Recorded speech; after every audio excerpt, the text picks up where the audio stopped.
आगामी 3 वर्षभित्र कम्तीमा 8000 दर्शक क्षमताका 10 वटा फुटबल रङ्गशालालाई फ्लड लाइट सहितको स्तरोन्नति गर्नेछौँ।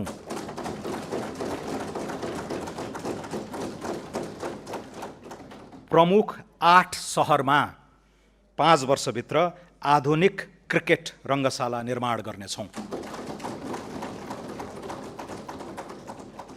विराटनगर, लाहान, काठमाडौँ, पोखरा, बुटवल, सुर्खेत र धनगढीको फाप्लामा कम्तीमा 2000 क्षमताका इन्डोर मल्टिपर्पज स्टेडियम आगामी 3 वर्षभित्र निर्माण गर्नेछौँ। मूलपानी क्रिकेट रङ्गशाला तथा एकाडेमी, गिरिजा प्रसाद कोइराला क्रिकेट रङ्गशाला र कैलालीको फाप्ला क्रिकेट रङ्गशाला निर्माणका लागि डिजाइन पुनरावलोकन गरी लगानी मोडालिटी तयार गर्नेछौँ। खेलकुदमा विशेष रुचि र क्षमता भएका विद्यार्थीलाई विद्यालयको आधारभूत तहदेखि छनौट गरी आवासीय सुविधासहित तालिम दिने व्यवस्था मिलाउनेछौँ।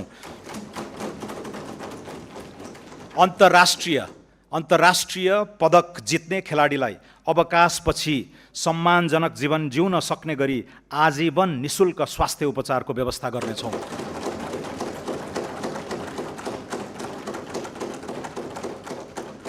सुर्खेतमा 10औं राष्ट्रिय खेलकुद सम्पन्न गर्न र मध्य प्रदेशमा प्रस्तावित 11औं राष्ट्रिय खेलकुदको लागि आवश्यक पूर्वाधार निर्माण गर्न रकम छुट्याएको छु।